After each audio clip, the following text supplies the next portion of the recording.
It's time for NFL Week! But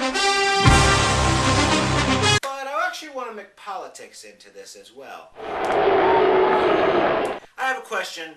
How could I possibly alienate my anime fans even further? How could I possibly alienate them even further? Well, by talking football and by talking politics at the same time.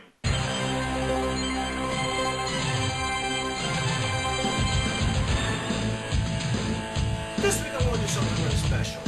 I'm sure most of you folks have been hearing about over and over again about the presidential election and the Republican primaries and all that jazz, and you're wondering which candidate is like what candidate is this, what candidate is that. Well, I figured a very fun way we could take care of this and sort things out. I'm going to do a little segment I like to call Comparing Republican Presidential Candidates to Certain Football Teams. Alright, first up, Mitt Romney. Oh, this one's easy. I want to compare him to the New England Patriots. Why? Well, they're both from Massachusetts. They are both from Boston. Well, we're not entirely from Boston. But if you take a look, they're both filthy, stinking rich.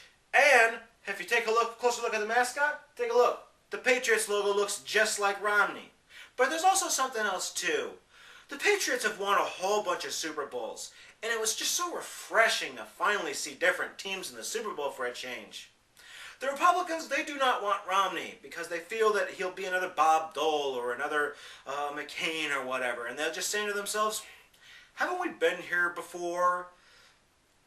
So again, once again, the New England Patriots again are in the playoffs. Again, they're in the run for the Super Bowl. But again, most football fans are like, do we have to see the Patriots in another Super Bowl? Can't we have someone else for a change? Just like the Republicans. But again, because he's not conservative enough, because he's not flame-throwing enough. Oh yeah, and let's not forget that he's a Mormon and the Southern evangelists don't even think he's a real Christian. Oh, wait a minute. Church of Jesus Christ of Latter-day Saints. I'm pretty sure that sounds Christian to me. Alright, next one. This guy came out of nowhere. Gingrich. I'll be honest with you. I did not think he was going to get this far. What football team am I going to compare Newt Gingrich to? That's easy. Some people might be upset with this one, but I'm going to compare him to this football team. The Dallas Cowboys. Why? Why am I comparing Newt Gingrich to the Dallas Cowboys?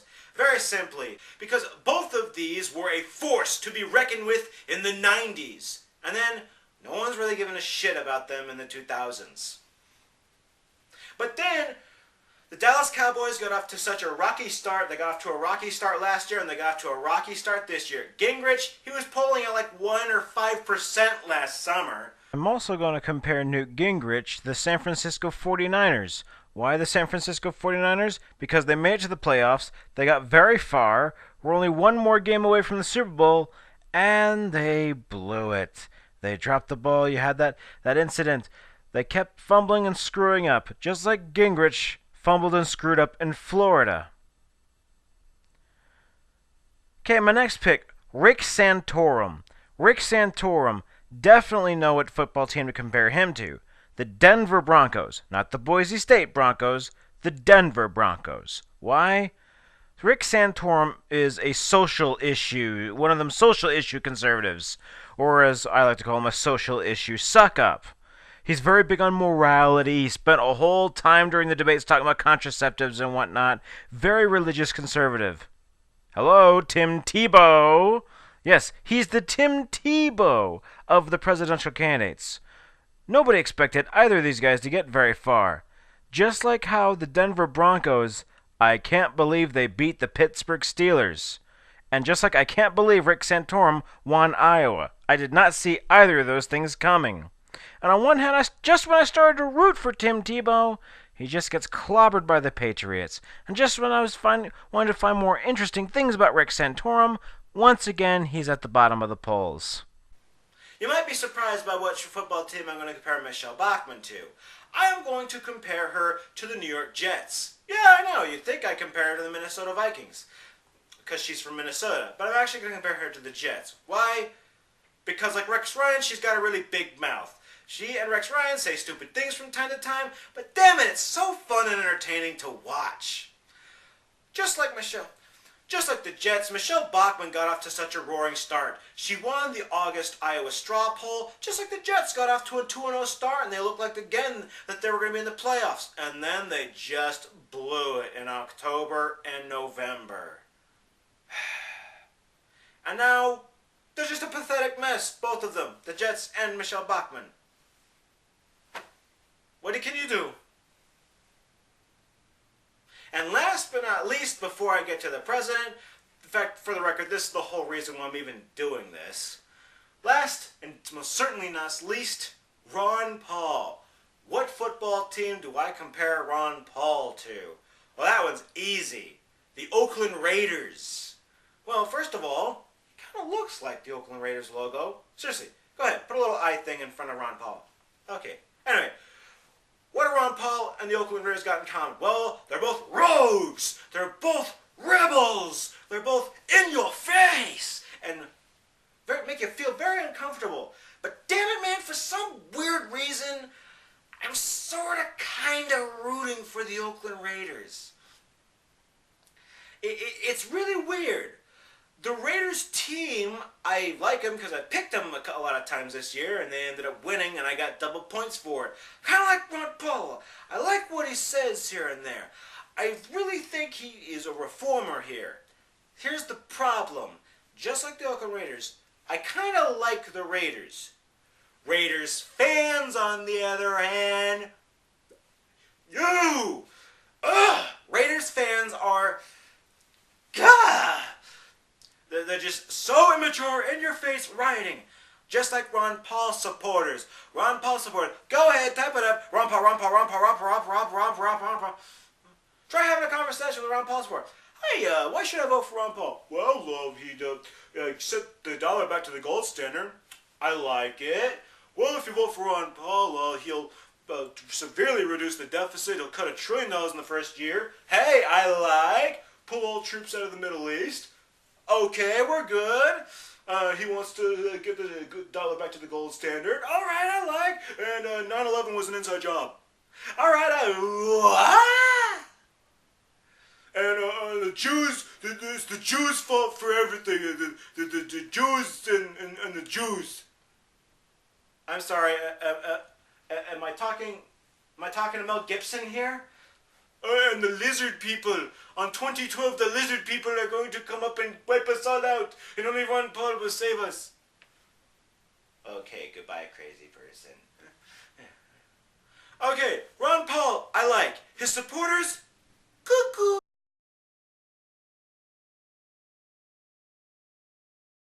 Let's talk about the President of the United States himself, Barack Obama. What football teams am I going to compare him to? I'm actually going to compare him to 2 football teams. First of all, I'm going to compare him to the Chicago Bears. This one's easy. Obviously, they're both from Chicago. They both like the Bears. Obama is a Bears fan. But that's not why I'm comparing Obama to the Bears. The Bears are all defense. In case you haven't watched their games, the defense scores more touchdowns than the offense. But it's not just that. Jay Cutler is out with a broken thumb. A broken thumb? Really? What happened to your really bad injuries where you broke legs? The only person who should lose their job over a broken thumb is Roger Ebert. But that's another story. But Barack Obama, he is all defense. Nothing is ever his fault. He never takes credit. It's year 3. Year 3, coming into year 4 of his presidency, and he's still blaming Bush for everything. Hey, Obama, this is now your economy. This is now your stimulus package. This is now your bailouts that you did. This is now your health care bill. Take responsibility. But he refuses to. Instead, he's blaming the bad economy on tsunami. He's blaming on other economic decisions. He's even blaming the economy on ATM machines. I am not making this up. 3 times Obama said it was ATM machines' fault that why we're in a really bad recession right now. But it's not as fast as it needs to be to make up for all the jobs that were lost. The other thing that happened, though, and this goes to the point you're just making, is there are some structural issues with our economy where a lot of businesses have learned to become much more efficient with a lot fewer workers. You see it when you go to a bank and you use an ATM. You don't go to a bank teller. Today on the Beaver Empire News, we have a statement from the said culprit, the ATM machine. I'm sorry, Mr. President. I didn't know I was to blame for the unemployment rate or the bad economy. I didn't mean to do anything wrong. I was just trying to make life easier for everyone. I'm sorry. He's blaming ATM machines for Pete's sakes. He's blaming, it's not my fault, it's that guy over there. I won't, no, I haven't had enough time to get this through. Obama, you did your stimulus, you did your massive stimulus, and the economy yawned. It did a couple of hundred jobs, not a couple of million jobs. That's also pretty ballsy of him to say, well, I saved or created 1 million jobs. We are now in a process where the economy is growing again, and we've created 2 million jobs over the last 15 months. Which one is it, saved or created? Hold on a minute. You can't. First of all, we can prove the stimulus did not create 1 million jobs. You do realize we can look that up. Second of all, you're saying, well, 1 million people would have lost their jobs had I not become president. You can't prove that. Or you can't not prove it. See, that's why he says it. You can't prove it, but you can't not prove it either. I assure you that we'd all be resorting to cannibalism had I not done my stimulus package. Again, you got proof of this? Nope. You have to go into an alternative dimension to see what would have happened. Okay. But again, the Bears, all defense. Their offense, pathetic this year. But there's also another football team I'm going to compare Barack Obama to, and this was the easiest of all. I'm going to compare him to the Philadelphia Eagles. So much hype, so much talent. You got Michael Vick, you got these great receivers, so much hope, so much talent, so much disappointment. 5-8 PU, Philadelphia Eagles. Anyway, it's time for my picks.